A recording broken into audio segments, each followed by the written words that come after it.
En el año 430, antes de nuestra era, Atenas era la luz del mundo, el epicentro de la filosofía, el arte y la democracia. La ciudad, en pleno apogeo de su edad de oro, bajo el liderazgo de Pericles, parecía invencible, un faro de civilización en un mar de barbarie. Sus ejércitos y su flota eran temidos, su cultura envidiada. Miles de personas de toda la Hélade se habían refugiado tras sus inexpugnables muros largos, buscando protección de la guerra que asolaba el Ática. Atenas se sentía segura, inmortal, pero una sombra se cernía desde el este, un enemigo silencioso y mucho más letal que cualquier ejército espartano. Desde Etiopía, a través de Egipto y Libia, una muerte invisible había comenzado su viaje. Se arrastró por las rutas comerciales, infectando tripulaciones y cargamentos, hasta llegar al puerto del Pireo, el corazón palpitante del imperio ateniense. Nadie vio al invasor desembarcar. Nadie escuchó sus pasos mientras se adentraba por las calles abarrotadas, un fantasma que traía consigo el fin de una era. No distinguía entre ricos y pobres, entre ciudadanos y esclavos. Era una fuerza de la naturaleza, imparcial y absolutamente despiadada. La ciudad, repleta de refugiados por la guerra del Peloponeso, se convirtió sin saberlo en una trampa mortal, un caldo de cultivo perfecto para la devastación que estaba a punto de desatarse. El historiador Tucídides, un general ateniense que sobrevivió a la enfermedad, nos dejó un testimonio escalofriante, una crónica del horror en primera persona. Él lo describe así: la gente con buena salud era atacada repentinamente por violentos ardores en la cabeza y un enrojecimiento e inflamación en los ojos. El interior de la boca, tanto la garganta como la lengua, se llenaba de sangre, despidiendo un aliento fétido y antinatural. A esto le seguían estornudos y ronquera, y en poco tiempo el dolor descendía al pecho, acompañado de una tos violenta. El estómago se revolvía, provocando vómitos de bilis y espasmos terribles que dejaban a las víctimas sin fuerzas en una agonía constante. Pero el tormento no terminaba ahí. La piel, al tacto, no se sentía excesivamente caliente, pero por dentro quemaba con una fiebre tan intensa que los enfermos no soportaban ni la ropa más ligera.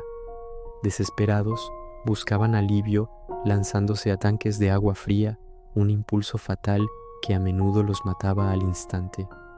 Una sed insaciable los consumía, una sed que ninguna cantidad de agua podía calmar.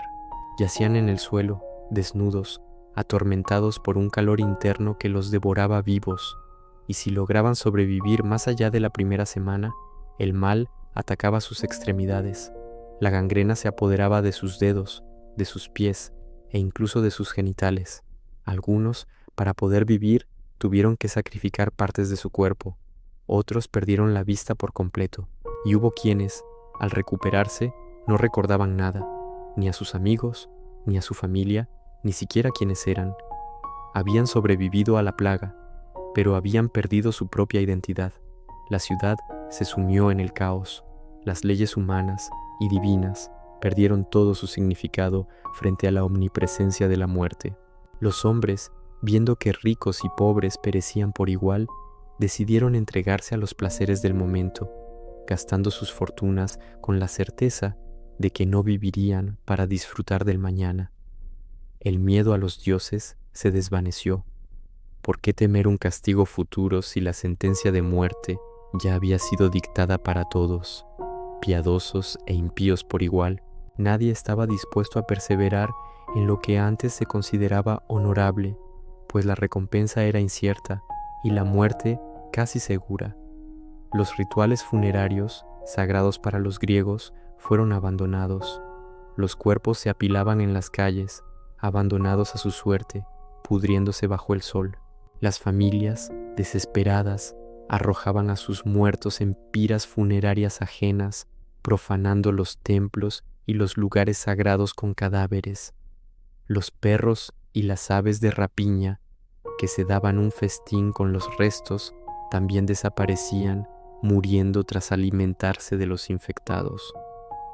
El orden social que había hecho grande a Atenas se desintegró por completo.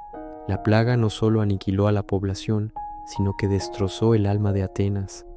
Se estima que acabó con la vida de entre 75.000 y 100.000 personas, casi un tercio de los habitantes, incluyendo a su visionario líder, Pericles. Él mismo, que había consolado a su pueblo al inicio de la catástrofe, sucumbió a la enfermedad, dejando a la ciudad sin su guía en el momento más oscuro. La plaga minó la moral, agotó los recursos humanos y económicos y sembró una desconfianza que envenenaría la política ateniense durante décadas. Aunque Atenas continuaría luchando en la guerra del Peloponeso durante casi 30 años más, nunca se recuperó del todo. El golpe había sido demasiado profundo. Aquella enfermedad, cuyo origen exacto sigue siendo un misterio para los historiadores, se debate si fue tifus, ébola o alguna otra fiebre hemorrágica, fue el verdadero principio del fin para el imperio ateniense. Un recordatorio brutal de que incluso las civilizaciones más grandes y poderosas pueden ser derribadas no por espadas o lanzas, sino por un enemigo invisible que llega en silencio. La historia de la plaga de Atenas no es solo un relato de terror antiguo, es una advertencia atemporal sobre nuestra propia fragilidad. Gracias por acompañarnos en este viaje a la oscuridad. No olvides suscribirte para más historias que la historia no quiere que olvides.